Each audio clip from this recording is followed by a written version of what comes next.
what do you love? What do Not you that my wife says my shirts. I don't love that at all. Which is, what do you think about? And this was brought to us by Charles. It's, what do you think about salesmen? So what are you thinking about salesmen, Charles? Kurt got my face. No, I want to ask you because Kurt got the hard face like I did. Joe, what do you think about salesmen? Oh, I have no patience for them anymore. If they come to the door, if I bother to answer, I'm just like, yeah, let me cut you off. I'm not interested. Bye. Boom. And I have no patience for And it. you don't typically shop in a place where you need salesmen, like maybe for a car once in a while, but you typically go to retail stores that don't have salespeople. Yeah, like if I go to a place with salesmen, like a used car lot or whatever, I go there already knowing what I want. At that point, it's not you're trying to sell me something. Sure. You're there for me to haggle with. But that was still playing to my point in a minute. But Kurt, your face went like, I'm going to kill somebody. I just I want to trust them. And yet because inherently I want to trust people. Sure. But by and large, the ones that I've dealt with have been pretty dishonest. Because they don't do sales the right way. And I only make that qualification because my best friend in the world and my boss is a great salesman. And he is one of the guys that would say, you know what? We don't have that for you, but you can get it here, and point somewhere else. Ah, the Miracle on 34th Street syndrome. Yes, very much so. Very much so. Because it's better to be a good person than it is to rack up that sale. And frankly, it pays off in the end. It pays dividends by just being a good person. Honest. I think the word is honest. Well, there's that. There is that. There is that. But I mean, but I think being a good person, honesty comes with that. Okay, fair enough. That's all. It makes me think of, we had a AT&T a couple of years back put in fiber lines around here, and I don't know if I've ever. Don't trust AT&T. They're the worst. Yeah. Well, and I don't know if I've mentioned it on the show, but I know I've mentioned it to Charles. But the internet that we have here through our electric company is ridiculously good, and they're like, "Oh, we can beat it." I'm like, "No, you can't." They're like, yeah, we can. I'm like, even if you can beat it for a month, maybe two, you're gonna have that bubble where it just shoots up. It's not worth the hassle. They're like, no, we will beat it. We'll have faster speeds. No, you won't. I literally let a guy into my house from AT&T to sit at my table. It's like, prove it, because I can show you right here on my computer what my speeds are. And on your website, when I compare prices, you don't even come close to the speeds. Oh no! And he got on the phone and he called customer service, and they're like, they didn't say this, but basically they're like, get out of that dude's house. We can't do that. I mean, I'm like, yeah, get out of my house. But yeah, he was just, I hate that. But beyond that, salesman, there used to be a differentiation between an account rep and a salesperson. There is not anymore. Right. And I am over that. I had to deal with two today. And I run a company, so I definitely have to deal with account reps and service reps and salespeople. It's just part of the nature of my business. So what used to be the differentiation? The differentiation was I was basically an account rep when I did this medical stuff from an office. As a salesperson, we go to the doctor's office, sell them on the products. This is what we have, and get them on board. That's what a salesperson is supposed to do. We get in the door, we find a solution to your problem, and now we're going to and then depending on the situation, an account rep, I had certain clinics that would send their stuff to me. So they would have somebody on their side that would call me with any issues, and I'd be the guy to answer them. And I would fix the reports, and I would do it. And they had different things they wanted. So I was basically an account rep. I didn't sell them anything, but I managed them going forward. That was what an account rep was. Now, do not use ZipRecruiter at all. It is trash. It is the worst. You know why they spend more on advertising than Indeed? Because they can't hold a candle. And I know that because I went there and spent $1,000 because that's where we play in my business.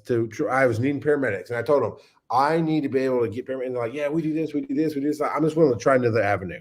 Here's is comparable to Indeed as far as the cost. Of course, first red flag is, oh, we do everything they do, and we do it for like $300 cheaper. I'm like, there's a reason they charge what they charge. When you're trying to really say you undercut people, I don't know, but I did it. I tried it for 1 month, and I worked with a salesperson / account rep. So he held my hand the whole time, right? And I'm explaining to him stuff. He just didn't get it, and he's trying to show me how to search stuff, and I'm searching with him. We're sharing screens, and it wasn't working. But I kept trying it, right? We tried different things. After 1 month, before my time came up, I was like, yeah, no harm, no foul. It's worth a shot. Maybe ZipRecruiter is just not for the paramedic world and the type of people I'm trying to recruit. And he's like, no, they're here. I'm like, no, they're not. I've spent $1,000 and gotten 3 out of 3 different ads, got a total of 3 applications. All 3 of them were anywhere near qualified. They didn't come. Your AI didn't recommend the right people. It just didn't work for me. Thanks, but no thanks. Yeah, no, I understand that. We'll cancel it. We'll shut it down. Cool. Month goes by, I get a notification they pulled another $1,000 out of my account. I was like, yeah, no, that's not cool. And then my ads were still up that were supposed to be down. So, okay, you didn't steal that money, but I'm going to go in and I'm going to shut it down now. And I wrote him and nothing, and this and that and nothing. And I go to shut down ZipRecruiter. And this is why they're trash. Number one is, fine, you can be the second dog in the race. And maybe it's great for corporate headhunting or other things, but it didn't fit my needs. But 1, when you lie to me, you don't shut things down, you're stealing money from me. 2, if you have a ZipRecruiter account, go try to cancel it. It immediately pops up, you've got to call this phone number or email this email. I'm going to Indeed turn it off right now. That's any good company. Yeah. I've spent tens of thousands of dollars with Indeed over the last 3 years because they work for me. But I could turn it off today and they wouldn't bat an eye. They wouldn't fight me. See, that's why there's new companies popping up that you literally pay them to cancel stuff for you. Yeah. Yeah. And it's because of these predatory cancellation practices. Going back full circle to the beginning. There are governmental laws that say you can't do that. There are governmental laws that say it has to be an easy cancellation, an easy opt-out, and they're not doing it because they find loopholes. That being said, I bring them up tonight because we've recently changed credit cards in our company, and I got a notification that it bounced because we changed credit. And I wrote them. And I went to cancel it again, and I lit them up. So I was clear. I'm in writing.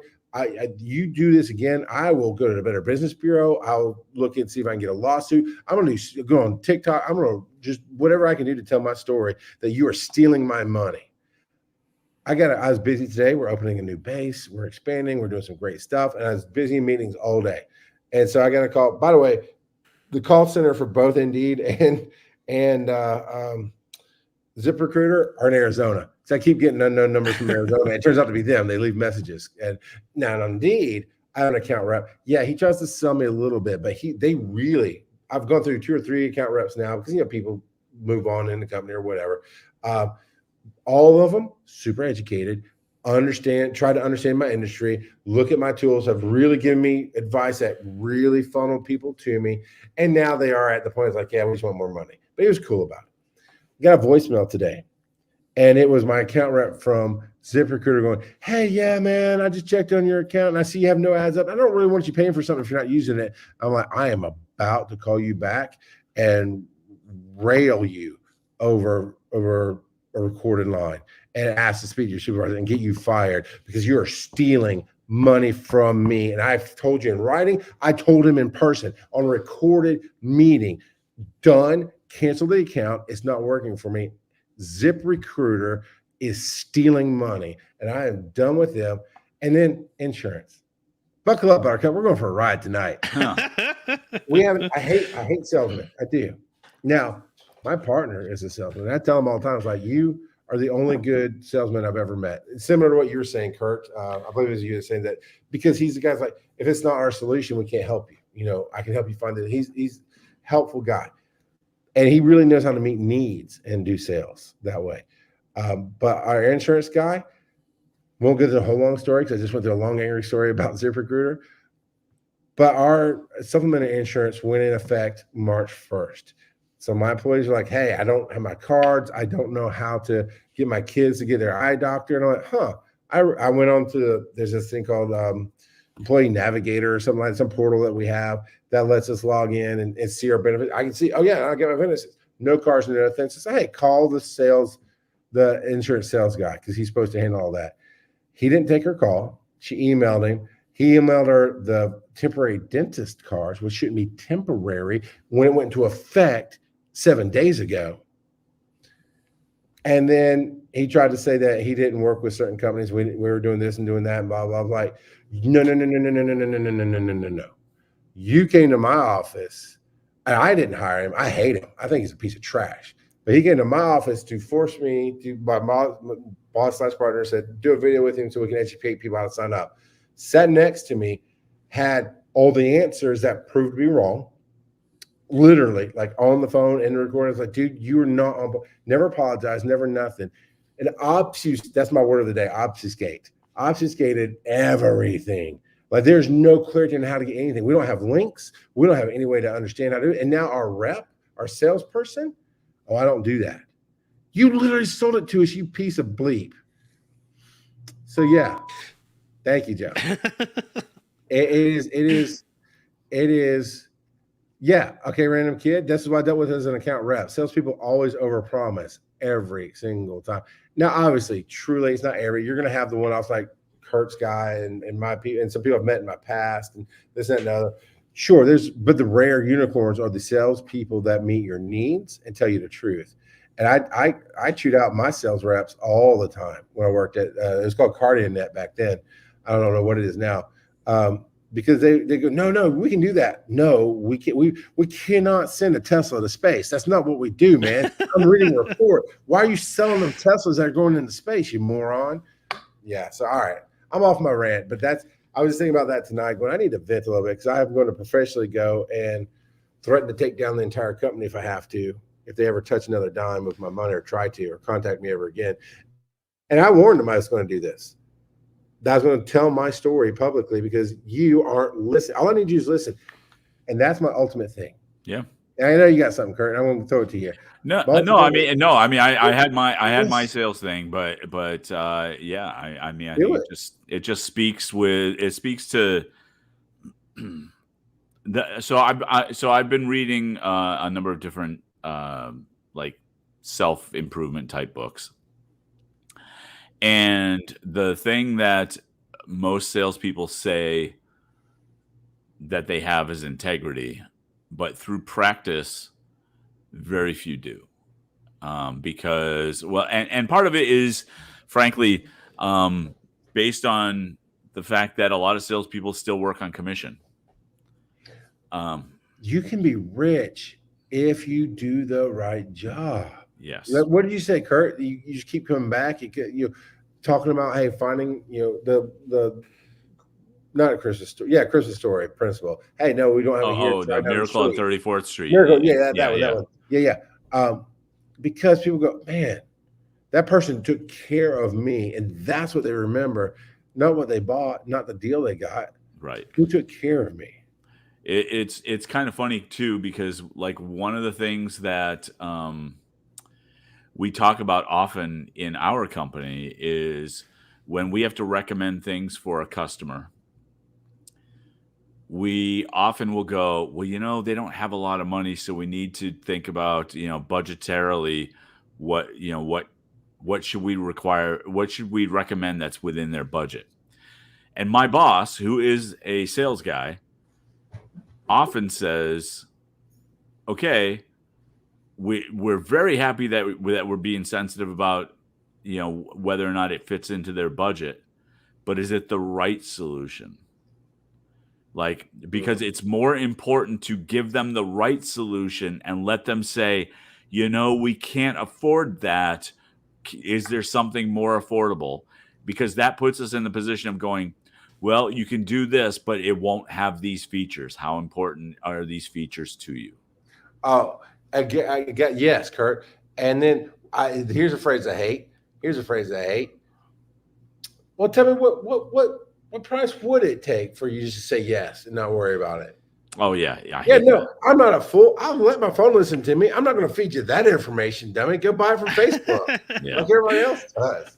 That's why whenever anyone calls and is like, or sends me a text and be like, "Hey, we want to buy your house," I'm like, Oh, yeah. "Sure, $1 million, I'll sell it to you." Cash. They're like, I had one guy go as far as he was like, "What have you done to your house to make it worth $1 million?" I'm like, "Nothing, but I don't want to leave, and so the price for me to leave." Real? Are yours real? Because mine are always BS texts. So I don't know. "Hey, They're probably Belinda, BS. your house at 135 Cherry Lane. We'd like to buy it. And I'm not Belinda. It's not my house. And I know it's a phishing thing. I was like, come on, get out of here. No, it's usually the right address and name.